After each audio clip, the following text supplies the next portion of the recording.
What is going on, guys? It's your boy Kaze Beat from KazeBeat.com and Producer Development. Today, I want to talk to you about the marketing concept of nurture and how you can use this marketing concept to write better emails and communicate with potential clients and artists more effectively. All nurture is it's a marketing term that represents the fashion in which you build relationships with your clients. Building a relationship with clients is pretty much the same thing as dating a girl. I don't care who you are, if you propose to a woman within the first few seconds of meeting her for the first time, you'll have no chance. You have to nurture the relationship. To begin with, the girl has to know that you exist in the first place. Maybe you're at a party and you've got a mutual friend with this girl and you just happen to bump into her, you say hi, you keep it casual, you play it cool, and that's the first interaction. And maybe you bump into her at some other function or some other party and you say, hey, you know what? I'm just gonna go in and get that phone number. That's pretty much the same thing as getting an email from one of your clients. And from this point onwards, you can continue building the relationship and continue to communicate in a more intimate way until she finds out that I make whack beats and I'm a broke music producer.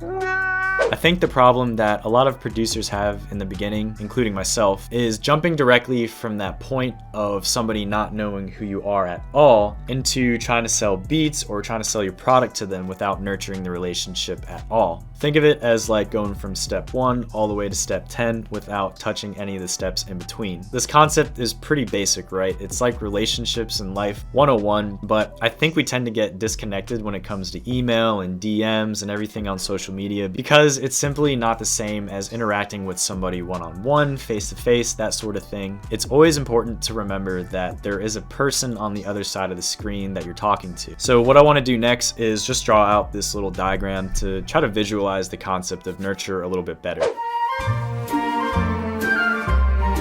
It's easiest to picture this concept as a series of circles, so I'm going to draw these circles, and this circle right here represents your inner circle. This is like the people closest to you, and then you have one out here, another layer, 1, 2, 3, 4, 5. Each of these lines represents the different types of relationships that you have with people. And this section all the way down here past the final circle is the general public. We'll just call it Gen Pub. You can think of the general public as just this massive sea of potential clients, right? Potential artists that are interested in your beats. When it comes down to general public, there are different levels of awareness that people have about you. This outermost level is going to be people who don't even know that you exist. This next level here is people that know you exist, but they don't know what you're really offering. So we will say they don't know product. Then I'll draw a little line right here. This is going to represent the people who know who you are and they also know what you're offering. Like I mentioned earlier, you can think of these stages as different levels of awareness.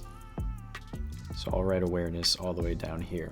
This is just the basic concept of awareness. All you're doing is you're drawing interest from the general public and you're kind of moving them through these little sub-levels to get them closer and closer to your brand or your product, you know, whatever it is that you're offering. After you've generated awareness, you're going to have a certain amount of people that are going to be interested in furthering the relationship with you and moving on to the next level, which is the level of being acquainted with you. They're acquaintances now. These are pretty much the people that are in the process of becoming your friend. The following level are people that you consider friends, but you don't really hang out with them that much. The level after this are friends that you do hang out with on a regular basis. Then you have friends that you trust. Friends that you trust. These are people that you do business with, you form partnerships with them. And the final level that we have, I kind of touched up on this a little bit earlier. These are the people that are closest to you. They know all of your darkest and deepest secrets, and they actually control a lot of your emotions. For me, like this is my significant other, this is my girlfriend, like really close childhood friends that have been through a lot together. These are pretty much the people that matter the most in your life, right? I think the reason why that it's important to know this is because the people that you interact with through social media, through email, fall into one of these levels. And the level that they're on determines the way that you communicate with them. The end goal with all of this isn't to get everyone into your inner circle. Like that would be really stupid and probably a dangerous move. It's to help move people who are unaware of who you are, your production, and the services that you have to offer into long-term customers that you're going to be able to have a good relationship with. So that's pretty much all that I have for you guys today. If you haven't yet, hit that like button, hit the subscribe subscribe button, hit the notification bell so that you won't miss out on any of these videos that come out.